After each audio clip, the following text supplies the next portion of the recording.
I want to attack that question in another way because you talk about the fact that you can't just have one silver bullet to be the panacea solution for such a multifactorial problem. Where do we begin? Where do you see that we really need to, what gaps are you seeing, and where do you see that we really need to emphasize a really solutions-oriented approach? I know that the premise of the board list is to discover and find exceptional women leaders for these private company boards. So talk to me about some of those efforts and how you're actively breaking women into the boardroom. Sure. So I think, and so you said, where do we start? If I were to think about sort of what I would do in my next company or the companies I've run, I think there are three levels at which you need to attack the problem, right? And we'll talk about the boardroom in a moment, but there's the boardroom, the leadership suite, and what we call kind of diverse and inclusive practices for your entire workforce, right? So if you could only take sort of three actions, what would they be? And of course, I've just espoused that you need to take many more than three. But if you thought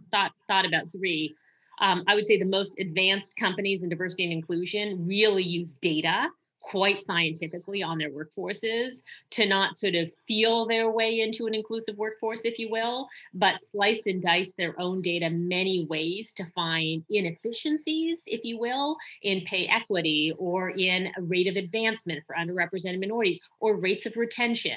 So they find pockets of inefficiency through data and then go to systemically solve them, right? So I would say at the all employees want to feel included level, I think data and really using data to find inefficiencies and inequity scientifically is one of the key issues. When you come to the next level up, which we think about executive recruiting and retention, as you and I both know, while we all hope, that management teams just end up being equitable. In fact, it takes a combination of kind of two key focuses. Number one, being deliberate about the makeup and composition of your leadership team before you ever open the rec.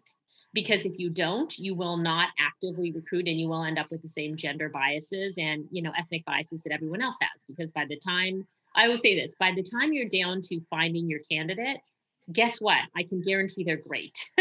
So, it's almost too late, right? You will have a high quality candidate at the end, but you may not have the right composition. And then number two, obviously, once they're in, figuring out how to retain them. And we all know that there are unique retention levers you need to drive for women in the workforce. I mean, I love the example, obviously, Jane Fraser from Citi, who became a part-time partner at McKinsey for many years, and and that was possible because of both Jane's perspective and McKinsey's on what do you need to do for your senior leaders to have them stay in. And so I would just point to that. And then when it comes to the boardroom, in many ways the boardroom is not as we see it as the most difficult problem. In some ways it's the easiest problem, and I say that because boards rotate, boards have terms. You are in a cabinet of several people all designed to provide advice. The CEO has latitude to do board reviews and quite frankly experiment with different types of thought leadership in the boardroom. We can set board terms. In some ways, figuring out the executive suite is kind of the crunch time to me. And I think boardrooms is about being deliberate, and I think it's solvable once you set the intention. And in some ways, you have a lot more latitude, I would say, to create, a composition of specialists and experiment with out of the box thinkers and out of the box backgrounds. In some ways, more than you realize.